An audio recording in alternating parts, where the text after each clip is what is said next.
You guys ready to go camping yet?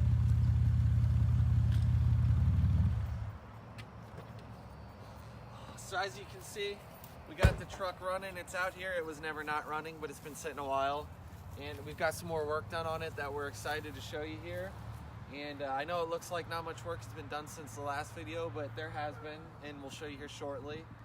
So we'll give you a quick show through now. Hey guys, we're going to go over a little bit of what we got accomplished on it from maybe the last video. Mainly it's the fuel tanks we've gotten taken care of. We have got the auxiliary tank here that is 15 gallons. It will be set up to where you can either pump into the main tank, or you'll be able to pump auxiliary and fill up somebody if they need gas, or if you want to fill up your motorcycle or whatever. The reason for the two tanks was not only more fuel, but was to carry a higher octane in this one because the motorcycle requires 93. So we thought we'd just kind of double up and kill two birds with one stone. We went ahead and redid the fuel lines going in, all new filler necks. We didn't use rubber. We went ahead and used steel. There'll be a small piece of rubber here where it connects to the two separate filler necks. This here is the auxiliary tank. It will go into a fuel pump. Like I said before, we'll either pump fuel into this tank, or we'll pump fuel to an auxiliary line to where you can fill up another vehicle from this. The auxiliary fuel tank has fuel pickup and also has a vent tube that comes off it. And over here is the sending unit for the fuel gauge. Okay, on to the installation. Since we've gotten pretty much everything finished up, actually the only thing that we do have left to finish, I'll show you real quick, is we have this water line. And this water line will hook to our main water tank. It will come from up under into the cabinet, and it will hook up to the side of the vehicle, and that's where it will be filled from. This is the shower pan. Basically, it's pretty close to where it's going to be, and then the Thetford toilet will actually sit right here. Okay, now let's go ahead and move on. Since basically everything's been done underneath, we're ready to move on to almost the floor. First, we're going to put the insulation in. This insulation is an R5. It's 3/4 of an inch thick. And what we did was we fit it between all the frame rails. Then we went ahead and we caulked all the edges of it. And now it will get one more 3/4 inch insulation put here, and then a piece of sheet metal to protect it from flying debris off the wheels and tires or anything like that. That way we end up with around an R10. And we've taken care of a vapor barrier doing it this way, but we will be installing another vapor barrier that will completely lay over the whole frame, and then the plywood itself will sit down on the vapor barrier and be screwed to all the metal framing.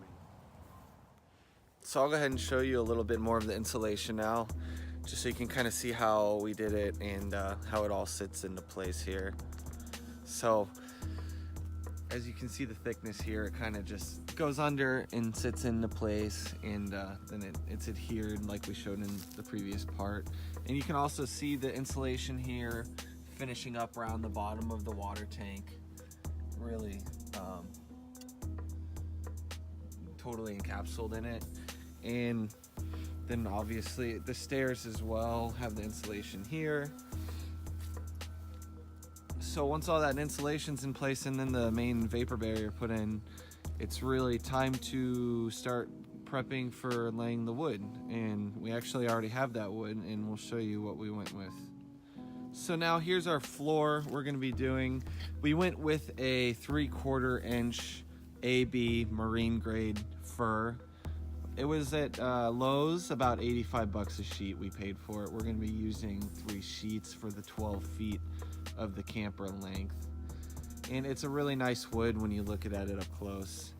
There's no voids in it, no knots or anything like that. It's definitely expensive, and there's also much more expensive marine grade woods available, but this is already kind of overkill considering it's just the floor of the camper.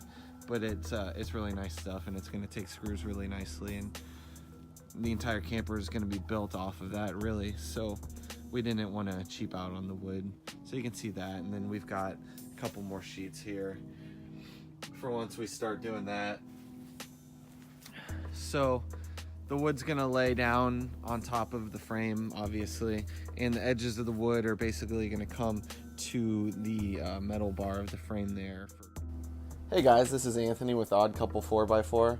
I hope you enjoyed this last video. Sorry it's been a while. We've been busy working, but making videos takes even more time and I haven't been able to find it. But I do have more footage lined up to make some more videos after this one. We're getting ready to paint the truck, paint the cab, rebuilding the cab interior, all kinds of fun stuff. The walls are about ready to go on the truck, so if you liked what you saw and you want to see more, go ahead and subscribe to this channel, like the video. I do appreciate it, and it motivates me to make more of these videos. So thanks for watching Odd Couple 4x4. Find us on Instagram and here on YouTube. Thanks guys.